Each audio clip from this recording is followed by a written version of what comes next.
Hey, Andy, this is David from Echoplex Media. How you doing? Hey, good. Good. Well, it's good to talk to you. You had asked in our chat if I was going to talk to you about your Scientology podcast or your entire YouTube channel. And we kind of keep things open-ended and kind of casual here. So I don't have like a list of questions or anything. You know, we just saw a couple of your videos and talked about a few of them on our show, and we were kind of interested. And it's always good to talk to other people who do independent media in one form or another. Okay, cool. And so is it playing a song right now or something? Or? No. We're live right now. Oh, great. Cool. Yeah. You know, we don't.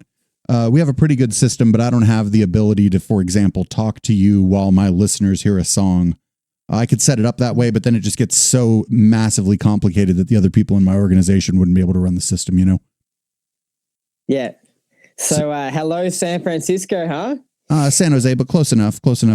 Oh, okay. Different. Yeah, how far away is San Jose from San Francisco? 40-minute drive, maybe. Oh, that's pretty. It's the same. It's the same metropolitan area, you know. Where I am is actually a city called Campbell. It's up against the Santa Cruz Mountains, and I don't know if you've ever been to the Bay Area, but a little bit of, if you want to understand the size of the Bay Area, if we got in a car and started driving north on a highway, we wouldn't leave what most people would call a city for almost 2 hours, and that's with no traffic. The Bay Area is really. It's the most. Wow. It is a massive major metropolitan area. On a highway. So wow, so you can drive for just ages. Wow. Yeah. You get through San Francisco, you cross the Golden Gate Bridge, and for another, that's about an hour and a half from here to the other side of the Golden Gate Bridge, and about a half an hour after that, you finally start leaving the city.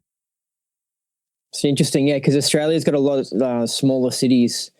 It's a lot less populated, but Melbourne and Sydney are sort of, I guess, maybe the closest to San Francisco's size. They're probably they might even be the same size. Maybe the cities are, but I don't know that much about Australia, but there aren't very many metro areas in the world that are as vast and expansive as the San Francisco Bay Area. It just goes forever. Really? Yeah. But I'm trying to think. I think Melbourne would be more like, I guess, bigger than Austin, Texas or something like that, Is that where you are? Are you in Melbourne? Yeah. Very cool.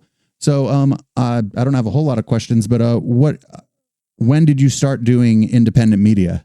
Like, when did you start working in, or maybe not independent media, but when did you start working in media? I started hosting a TV show in Melbourne 2.5 years ago, and it's still running, and that's an independent late night comedy TV show. And that's great. I like the independentness of it. I think it's a lot better than having to follow rules and strict regulations and all that sort of stuff. But I started making the videos on my YouTube channel that have to do with Scientology and have to do with like alternative subjects. I think probably a year ago I might have started doing it, and it's going good. So the independent Scientology videos, are you an independent Scientologist?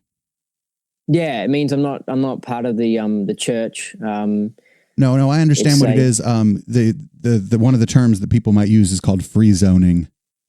Yeah. Like, I'm pretty well versed in a lot of this. There was that Operation Chinology, and I may or may not have, engaged in a little bit of fuckery during Operation Chinology. But so was that the anonymous thing? Yeah. It was just, it was before Anonymous was too fucking stupid to do anything, and they actually found a real problem, or that what people were perceiving as to be a real problem, which is the way that the organization of Scientology treats, for example, people who leave. And so this was before Anonymous, sort of before it mainstreamed, and then everybody started putting up a picture with the mask and their cause du jour. It was a little more insular at the time. It was maybe almost a decade ago. Yeah. It resulted. It was really bad PR for the church. Well, I'm of the opinion that they were very bad at doing the internet. Yeah.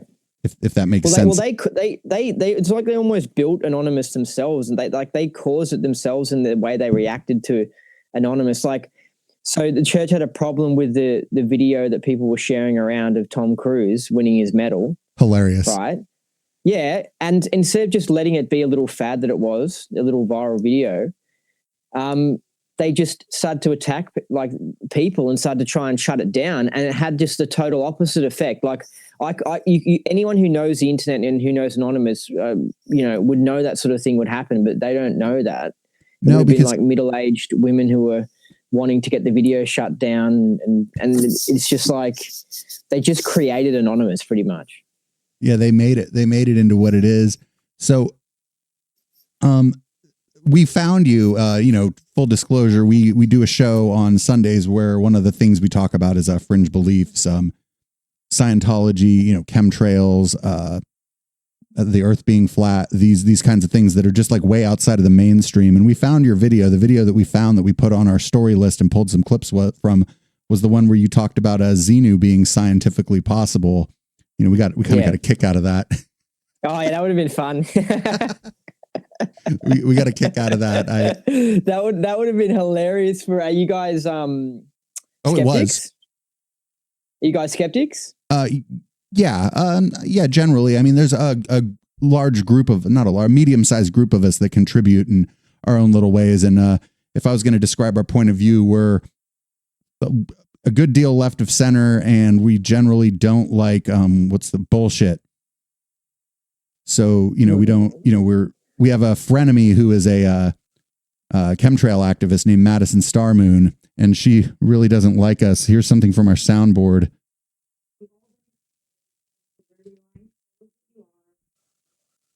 So we do cover what we do cover. You must have about said it, yeah. We do cover what we think are fringe beliefs a little bit, and that's how we came across you, because there's a way. If it was just some dull guy doing it, it probably wouldn't have made our docket. But you're kind of funny too, so I mean, it was a good laugh for us. Yeah. When I made that, I knew that was like, because I made it, and actually I shared it in a group on Facebook that's called SPs Are Us, which means suppressive people are us. No, I know what that is. I was declared. Oh, you know actually. What that is? Yeah. I've been. Not only do I know what it is, I was declared when I tried to get a friend out of Scientology. Me and two other friends were declared suppressive. So you actually did you get a declare notice? I didn't get it in the mail, but I'm a suppressive person. They didn't mail that shit to you.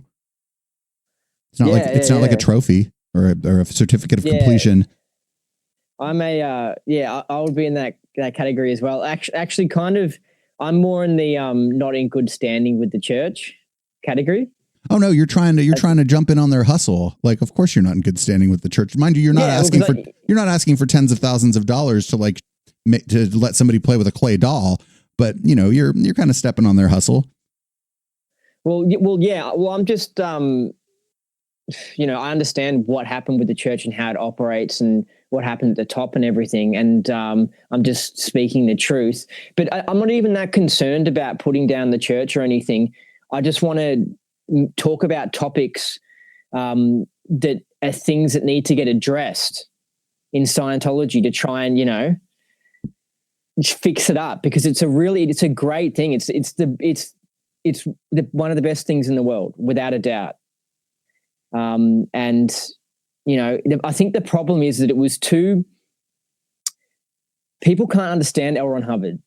Oh, I will agree. I can, like, if I get a sentence from him, I know what the sentence said, but that doesn't, and I maybe do understand it, but like when I read his, like, we have a book here that, for a laugh, we have a book called The Axiom of the Stable Datum, and we'll play like ominous music behind it, and we'll read a passage from it, like when we get drunk on the show.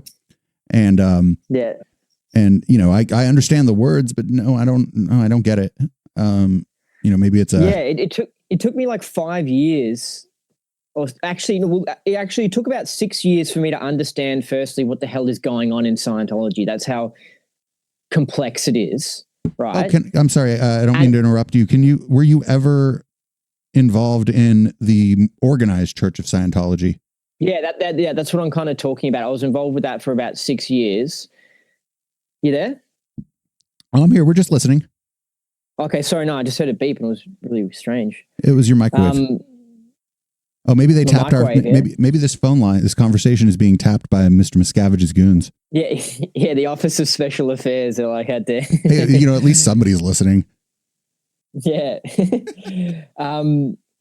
so yeah, I was involved with the church for about 6 years, and I've been involved with Scientology now for about 6 years and 8 months. So I'm pretty new to have left the church, but it's the whole of Scientology is such a complex topic. There's so much stuff going on there, and you probably know you can hit YouTube and just watch videos about Scientology for ages and be like, what the hell? It keeps on going. Oh, it does. It does. The YouTube is a place, Scientology has their videos, and anytime you look them up, their videos come up top, but then under them is just people taking them apart and making fun of them. But a lot of it is, information about what's happening to the people who, they just want some kind of answer to some kind of question that maybe doesn't even have an answer. And so they join this church. Then all of a sudden they're eating like, a handful of B vitamins and sitting in a fucking sweat lodge and almost die. And it's like, well, how does this enlighten me? And so, I think it's really interesting, especially because like when I was involved with the church for 6 years, I was told, to avoid any negative information about Scientology, and it's just put out by negative people or people who just don't even know anything about Scientology and just repeating whatever they've heard. But then I was always a bit rebellious, so I always watched a little bit of stuff here and there. But then there was one point when I watched something by someone that showed changes to L. Ron Hubbard's writings, and it was by someone who still called themselves a Scientologist. They called themselves an independent Scientologist. And I was like, what? Hold on, what's going on here? And I actually listened to what they were saying and looked into what they were saying. And then I found out about how the whole church got corrupted, and found out about how there was almost like a civil war in Scientology in the 80s, and a lot of people split and left and started the whole independent movement. And that was just amazing. I was like, whoa, what the hell? And like a lot of things made sense now when I was in the church and stuff, how there were things that just seemed not quite right. And it all pieced together for me. And it happened over a period of about 3 weeks where I looked into all these things and found out the truth. And it was like, I don't know, like it was epic. It was just like, what the hell? It was like, are you a conspiracy theorist? No, sir. Okay, well, can I stop you? Like, one of the things that we do, we kind of make fun of conspiracy theory on our Sunday show. It's one of our main topics. We'll make fun of Alex Jones, David Icke. I know that you've spoken with David Icke. I did a little bit. I've done a little, as they would say, I've done my own research. I looked a little into you. I have some questions. Yeah, I'm a conspiracy theorist like you wouldn't believe. And so wait a minute, hold on. Can you give me an example of something that I would call a conspiracy theory that you think that you believe in? Like 9/11. I mean, okay. That's sort of the gateway drug. What about chemtrails? Yeah, I don't know what's going on with them. I'm not okay. I'm not like a conspiracy theorist researcher. Like I couldn't go out and do lectures on chemtrails. Well, to be fair, there are a few ones that I know specifically about. To be fair, the people who call themselves researchers who research things like chemtrails are just watching YouTube videos. That's not research. But continue. Well, when I do chemtrail research, that's what it would be. It would just be a few videos on YouTube. But I'm not an expert on chemtrails. I have to suggest to you that if you watch a few years of crazy people talking about chemtrails, you wouldn't be any more of an expert than I am right now. Yeah, but I'm not claiming to be an expert. That's what I'm saying. But anyway, I don't think watching YouTube is research. But but there are some people who are legitimate chemtrail researchers. Though I've watched them in documentaries. Like they've looked at the science of them. They've looked into them, and they're actually trying to find out the truth. I've actually spoken with several of them. I'm not sure they're researchers. I think it's a mixed bag between, first of all, some of them are just trying to get a media profile because they want to be celebrities. Some of them have undiagnosed mental illness. Some of them have drug problems. And there are some who are, trying to do research, but I just don't think watching some shit on YouTube is research. Like, my parents are both scientists who did research as part of their careers, and research is not as fun as watching a YouTube video, Yeah. Yeah. But so you left the organized church, you said about 8 months ago. Is that right? Yeah. Yeah. Did you experience any harassment? Were they trying to contact you after you left? I I kind of, what happens, I worked out what was going on, and I went in for the last time and I looked around, and it was really interesting because I probably thought, this is probably the last time I'm ever going to be in this place because, I know how it's operating. It's dodgy. I don't have anything to do with it. And it was really interesting because I could see the place with like new eyes. I could see how the whole place operated and how it was working, and everything made sense. Like, you know how you connect the dots and you're like, oh, now I know why things are like blah, blah, blah. Anyway, and then so I think I just got a few communications like emails or calls or something to come in. And then I just ignored it. But then I sent one message to because what had happened is I'd done some things right on the internet, and the guy who's in charge of ethics, which is like a Scientology police, contacted me and was like, come in. I've got to talk to you about some reports that have been written on you. And then I said to him, because his whole family's involved with the church or anything, so I didn't necessarily want to tell him the truth of the organization. I didn't want to screw up his life. So I just said to him, look, if you want to know the truth about your own church, right? Because you have to understand from his point of view, what I'm saying is a conspiracy theory to him. Do you know what I mean? Like, you know how I do exactly. I know exactly what you mean. So, it's like I interviewed Karen de la Carriere, who is has this surviving Scientology. I'm sure you've seen her. She's an older woman, kind of a nice, rich lady. And she said that it is a snitch culture, and that, anybody against the church is just bad. And that, that you end up, that you feel like anybody saying anything bad about the church is just out to get the church and doesn't care about reality or saving the world. So they end up not knowing anything about anything about how the church operates. So when you go to an actual church member, and you say to them, hey, this is what's happened with upper management, it's been corrupted, blah, blah, blah. You actually lay them down the story, right? They'll look at you like telling someone the truth about 9/11, like, what the hell are you talking about? This isn't true at all. And they'll look at you like a nutter. So basically when I left, they actually didn't say to me, you're an SP. They said to me more, you've gone nuts, or and they said to me, you're not in good standing with the church anymore. It's just a funny way of just describing it. But it's anyway, all very corporate, right? It all sounds like a HR department or something at a job, the way they like their terminology and stuff. It sounds like, when they let someone go from a corporation, they have to say the right thing so they don't get sued. It almost sounds like that. Yeah, well, it's weird because, see, they don't really understand L. Ron Hubbard's writings, and they're trying their best, and they've been changed anyway, his writings. But they do the ethics part. The police, like, they're kind of like the police. They don't have guns or anything, but they kind of, if you imagine it like that, they're too fundamentalist, and they're too strict, and they do things that they shouldn't really be doing. And they do too much, and so they control the church members too much, right? And it's just like, what the hell are you doing? Do your job, go into the church and do your job, but you're taking things too far. They've done things like they'll go and visit someone at their home and stuff, and it's just where does L. Ron Hubbard say to do that? You're taking things way too far, or they'll just call too often and other things, and anyway.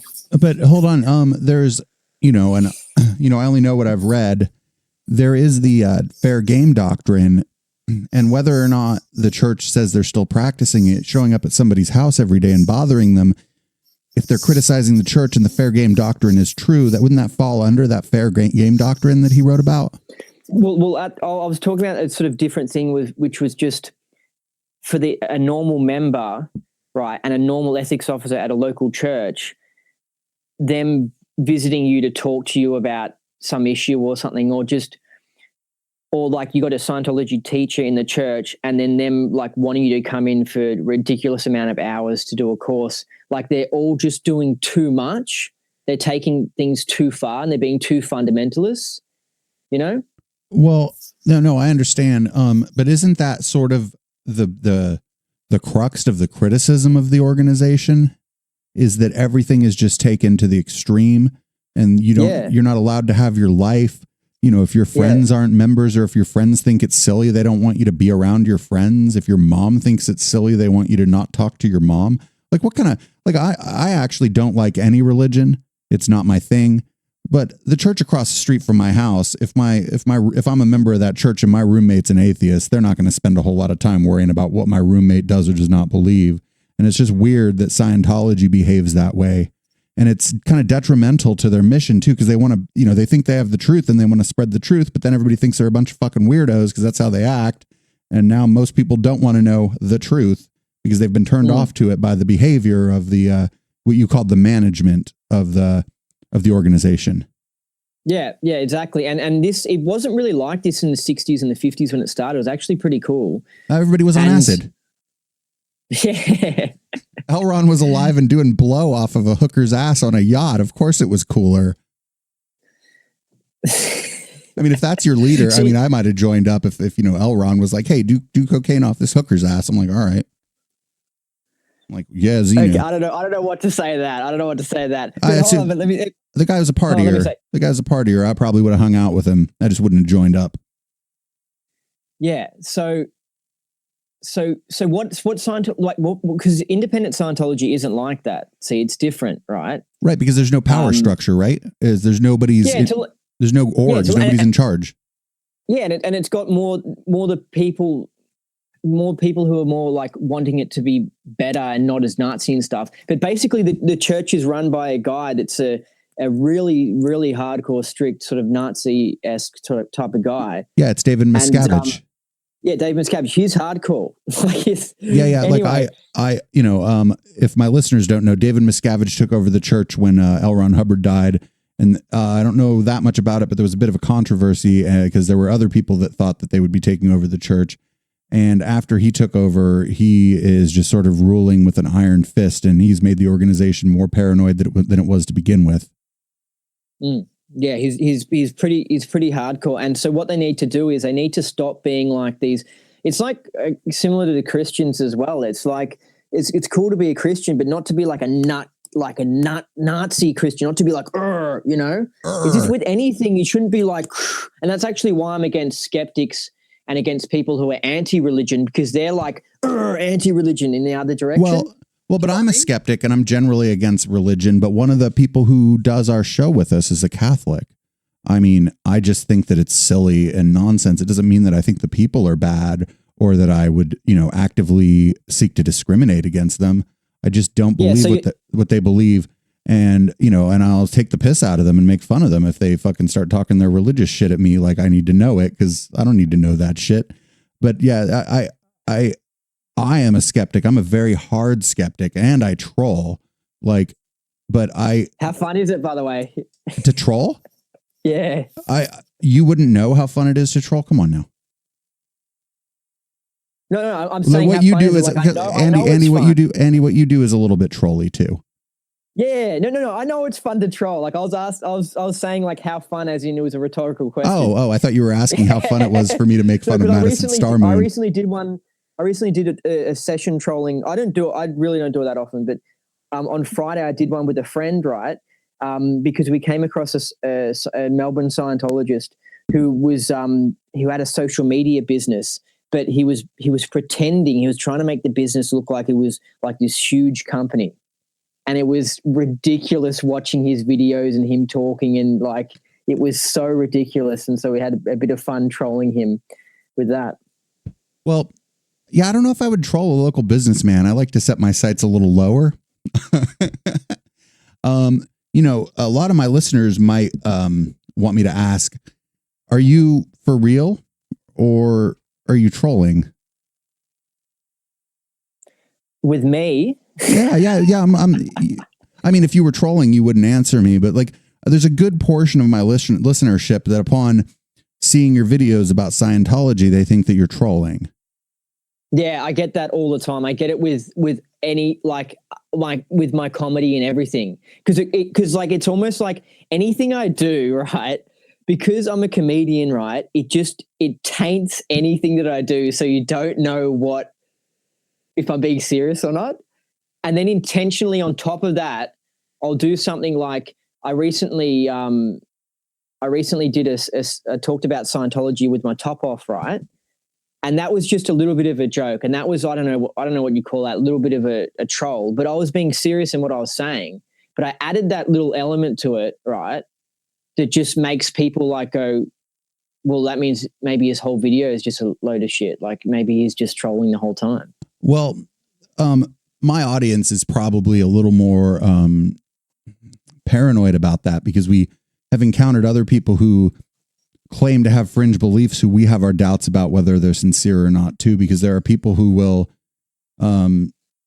do what they need to do to raise their profile for whatever reason. Like, for example, we talk to the people with the most fringe beliefs we can find, as long as they have like some kind of media platform, and we're doing it to raise our own profile. So it keeps, and our listeners, we're pretty open about that. And I think that our listeners and our staff are all just generally pretty skeptical of, like well put together things that are about fringe ideas that also happen to be funny. Mm. And, yeah. I like having the whole comedy element to everything. And it's weird telling if people are trolling or being serious or not. For example, like on the comedy show that I host, I interviewed an actor that was just pretending to be Tom Cruise, and he was jumping on the couch as a joke, right, during the interview. And it was like a little, impersonation of Tom Cruise, right? But it wasn't like, I like Tom Cruise, you know what I mean? It wasn't like an attacking, like a snide, mean thing on Tom Cruise. It was just like a little silly, impersonation of an actor who kind of looked like Tom Cruise and getting him to jump on the couch. And I was like, oh, don't jump on the couch. No. And he's like, I'm in love again. And it was just like, it was funny. But some people, like I got a message from a Scientologist, like a church member after the interview, and he said, you're making fun of Tom Cruise, who's a good Scientologist. How dare you do this and stuff? And I was just like, dude, it was just a little silly thing, like as if Tom would get upset about what we did. Well, whoa, there's a ghost in here. I think Xenu is present. So I want to ask, like, when you made this video that I brought it up earlier because it was funny. You made the video about Xenu being scientifically possible. What I want to know is, and it's hard to like quantify, but was that sincere? Like, do you think that the Xenu story is in fact a possibility? Okay. Yes, I actually do. Okay. Oh. And have you? Okay. And so, but here's the problem where it's just like some people they point out that the Xenu story talks about volcanoes that might not have been there at that specific date. And like, I don't deny that there might be little factual inaccuracies and stuff. Like apparently L. Ron Hubbard wrote the name of an island and spelt it incorrectly in that. Because the thing is with L. Ron Hubbard is he did a lot of work in his lifetime and he did it in the first draft. Like there's no edited. It's just him like either talking to a thingo or writing down and then going, that's it, and then hands it off. So it can be full of like spelling mistakes or little minor mistakes or, using the e-meter, trying to work out dates of incidents from the past. I acknowledge there can be mistakes in those little things, but overall, I can believe that it's possible that people in their past lives have had this incident happen. Okay.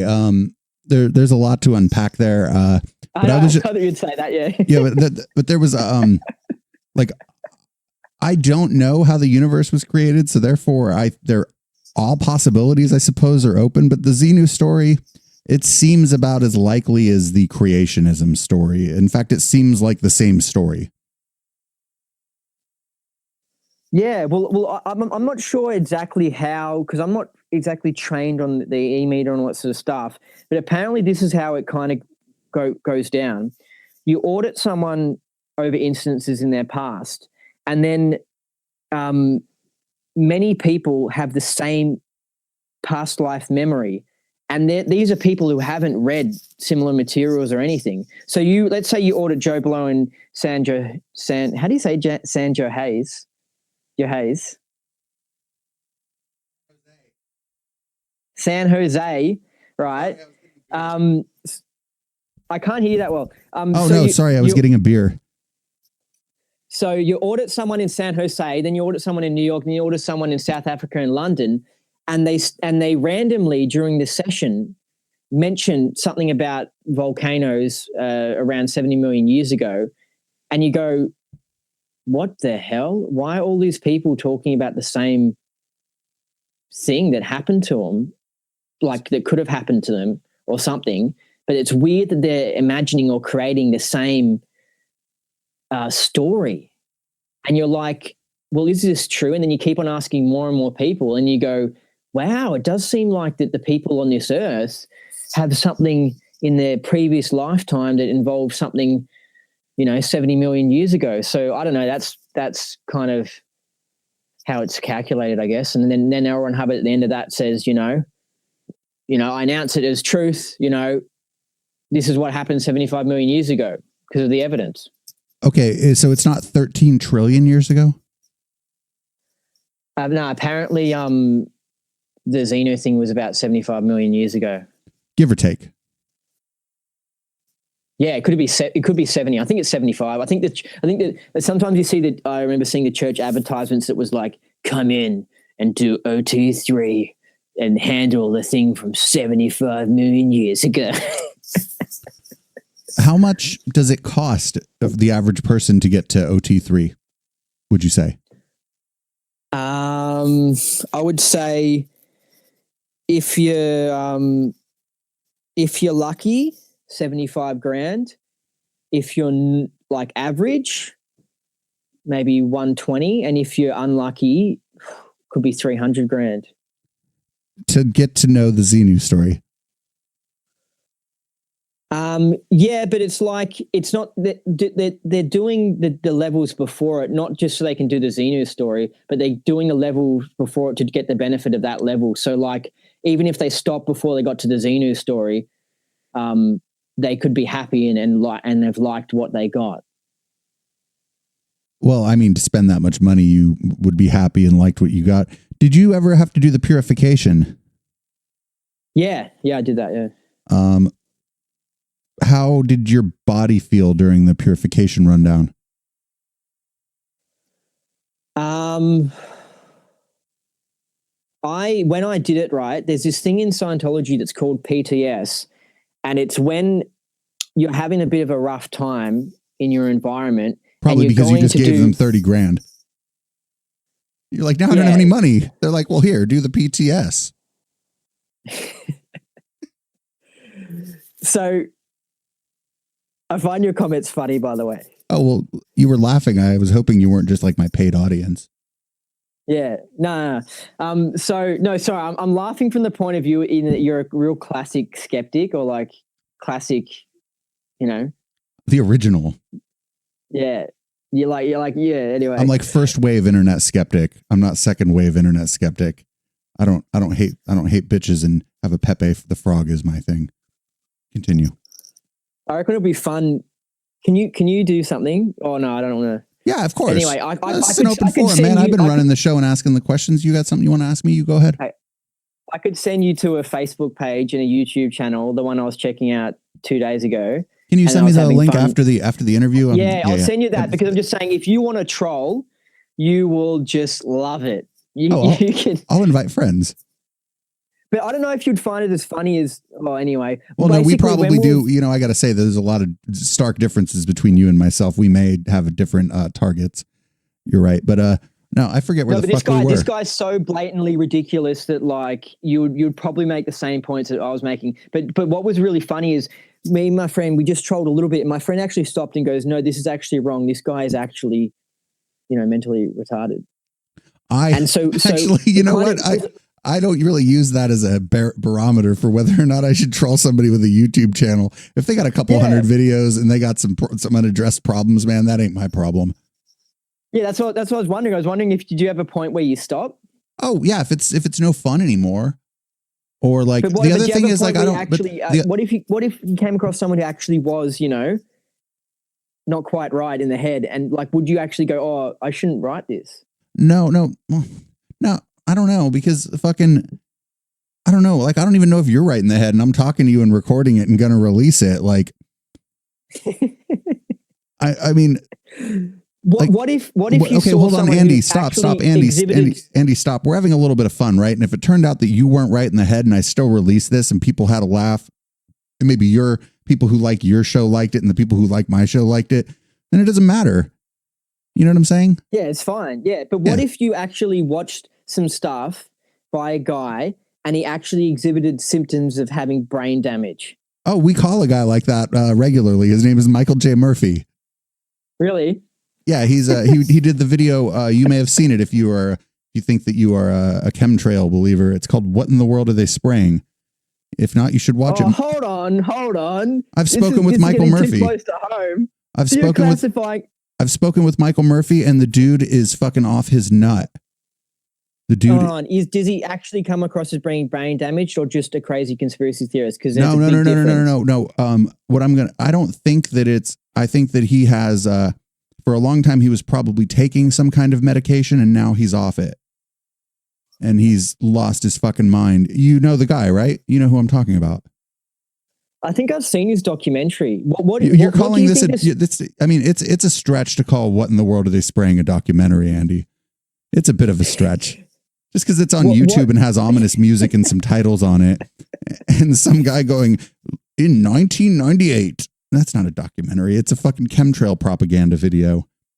What do you think is coming out of those jets though? Well, you know,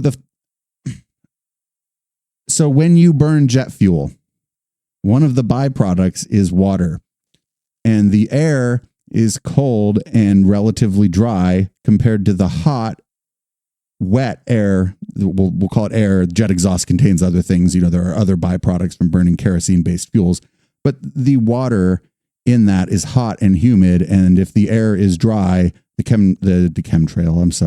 contrail just sits there for a while, like a cloud does. If a cloud just kind of hangs around for a while, there are other things in there, and there is pollution in there. But if you were going to kill people or try to make people sick, like there's a lot more effective ways to do it than from 30,000 feet. What? Yeah. So, okay. So what do you think of, I once saw a photo that actually showed a chemtrail, right? It showed like the airplane and the chemtrail coming out, but it was coming out, then it stopped, and then it was coming out, then it stopped. Oh, so do you I think can tell you what they were doing. Air, That's a fuel. They're dumping fuel. That's also bad for the environment. When a plane has too much fuel, when it goes to land, it has to dump some of the fuel. Otherwise the wings are too heavy. And it's just the planes are designed to land with a low load of fuel. And that's all that is. They're dumping fuel so they can land. Maybe they had to land early. That is bad for the environment. And I don't want to live in the flight path where the planes are coming down at like 5,000 feet and doing fuel dumps, which they shouldn't do. And that's bad for the environment, but that's not what they're saying chemtrails are. But does the fuel dumping look the same? Does it look like a stream of white? Oh, but those are, if a photo is snapped as it's coming out, yeah, it's going to aerosol and look white. Still photos, I don't like still photos anyway. Video's pretty bad too because it can be doctored, but still photos are the worst. Like, I mean, you've seen a picture of somebody where they looked really hot in a still photo, right? And then you met them and then they weren't. Yeah. Well, just apply that logic to any still photo you see of anything having to do with the conspiracy. Yeah, well, I don't know too much about chemtrails, but we could. I think you should look into it more because you may end up on my side of things, and you can do the independent chemtrail analyst YouTube channel.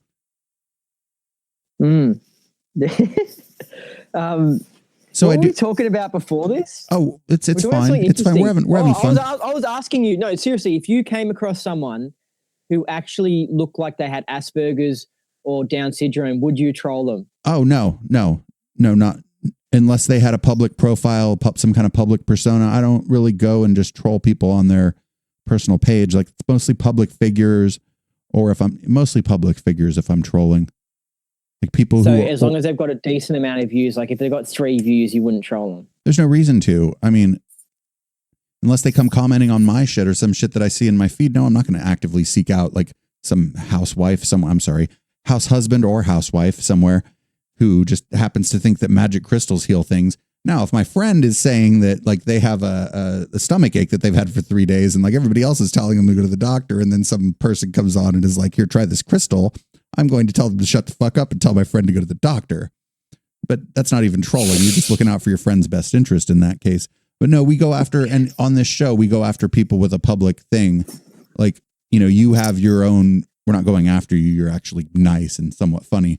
And I don't believe in the some of the crazy things you believe in, but you're okay. Oh, mate, I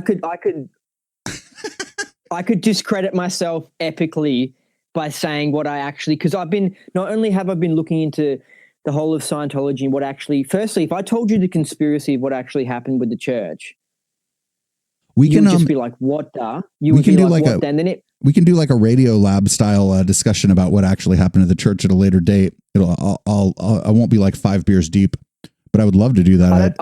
I'd love to hear. I don't know if I'm willing to say it's too much. It's like there's a point where like people can only handle a certain amount of things. Oh no, my tolerance for bullshit is quite high. I love bullshit. I like eat it for lunch. I would love to talk to you about. You would love what I have to say, but I'm not going to let you try and convince me into saying it, because not only could I say the conspiracy of the church, I could say the conspiracy of like our solar system. Wait, and what's actually going on? Can you give me just like 5 sentences on why the solar system is a conspiracy? Well, what I basically mean is that I've looked into a lot of things, looked into the whole alien connection, and I'm piecing together the truth of what's actually going on Earth. You know, right? I didn't know we were going to get this deep. Yeah, so it's really deep, and it's really like, it's something that a skeptic would just go, that's just ridiculous, and would never like believe it. But because I kept on looking, I go, where do these things with the, what's going on? Like all this corruption and that. I kept on looking, what the hell is the deal with all these people getting abducted and UFOs and all this sort of stuff, and kept on looking. And so anyway. Well, no, I'm like interested. I just think that, we've maybe got like 10 or 15 more minutes, so I don't really want to go too much further afield. What if you were going to try to make an appeal to people in the church, telling them that maybe they could leave the church and still study the teachings or the doctrine? Like, what would you say? What would be like your elevator pitch to them? Oh, I would say them one thing, and this is what I didn't like about the skeptics and the Scientology haters, because they never really told me, because they didn't really know what actually happened, right? What's basically happened is they're violating KSW. The church is changing L. Ron Hubbard's writings. And this is like the biggest crime in Scientology. And it's like, why would you want to do it if it's not Scientology? You know what I mean? If you want to do yoga or chicken farming, you do chicken farming. If you want to try Scientology, you try actually Scientology. But what the church has done is they've changed things in order to make a profit. And they've re-released things. And so they've changed the tech, right? And so if you ever want to get someone out of the church, just say to them, like, honestly, look at them in the face and say, look, I know this sounds like a conspiracy. I know it sounds unbelievable, but actually research and look into it and actually see what's going on with the tech. And you'll find out that the tech's actually been changed in the church. And they'll go, what the hell? And I'll go, I don't trust the tech that's in the church. And then they'll, So you're saying it's kind of like a plasticky-ized, productized version of maybe what you believe that L. Ron Hubbard wanted for people, or wanted people to understand. Well, I can give you an example of what they did to the book. They re-released the books in like 1991, and they were like, fixed up, all the corrections have been removed. Right? Oh, I know why I know why they re-release things, because you got to pay for it again. Yeah, exactly. And so, and what they do is you can't re-release things exactly the same. You have to actually make changes to the books. So in 2007, they put like different pictures in, different covers, and they changed the wording of things, and they changed paragraphs around. And basically, from what L. Ron Hubbard originally left us with, they've made a lot of changes to it, and they've made it worse. So, I can't continue to do Scientology in the church because you're not even getting Scientology, and I'm unhappy with how they've screwed up his books, and claimed at the same time that they were correcting them when they weren't correcting them. So they're doing like the translations of the Bible, except it's intentional. It's not just lost in translation, or I don't know. Yeah. I don't know if the Bible was lost in translation, or if King James just wanted it to say what King James wanted it to say. Exactly the same sort of thing. Like it was changed for like, political reasons and to benefit the church and to get more sales for the church. And apparently they've changed some of the auditing and stuff. Like apparently they require some of the OT people to do lots of sect checking, and that's totally against what L. Ron Hubbard said. And members of the church have come across the original writings and made a scene and showed people, and the church just banned them and blacklisted them and just attacked them, and were just like, get this person out because that person knows the truth. So it occurs to me, and I've thought this a bunch of times, I think David Miscavige might be an amphetamine user, like the way he behaves. Yeah, well, he's an SP, like he's an actual evil person. Oh, well, I mean, I don't believe in SP, but I do. Well, what about Hitler? You believe in Hitler, yeah? Like he wasn't a good guy. I mean, you got to draw the line somewhere. Yeah. If I'm going to call anybody a suppressive person, I'm going to call Hitler a suppressive person. He suppressed a lot of people, actually, now that I think about it. It was pretty bad. It's a good thing Scientology doesn't have their own fucking army, right? Yeah. Could you imagine if Scientology had a nuclear bomb? What's that? If Scientology if David Miscavige had a nuclear bomb? No, I don't think he would. What I think he would do, though, if he got super powerful, I think that he would do something like, pass a bill in Congress that, like, the 10th Amendment that forces everyone to be a Scientologist. Okay, well, the people in my living room are getting a little restless, so I think I'm going to go ahead and call it here. But I'd love to talk to you again sometime, Andy. This has been a lot of fun. I definitely don't believe in anything that you think is true about Scientology, or probably anything else for that matter. But I do like having content like this for my listeners, and maybe other people who listen to your show might enjoy this too.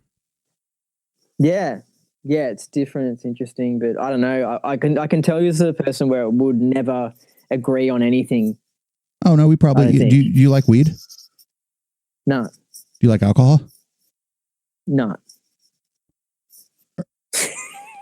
Do you like pussy? Yeah. Well, let's see. We disagree again. What? I thought that would be the one thing. So what about? I think hot dogs and hot dogs are fine. Like, no, I mean that. Hot dogs? Now I just feel like you're fucking with me. What, you don't like hot dogs? No, I'm just kidding. Hey, I like spaghetti bolognese. I like spaghetti bolognese. We have something in common. Yeah. So, I think I'm gonna cut this off here. We've been on the phone for about an hour. I do appreciate this, and I'd love to talk to you again. Maybe the story about how you left the church or whatever. It'd be like a lot of fun because, like I said, I vehemently disagree with you, but you haven't been rude or anything.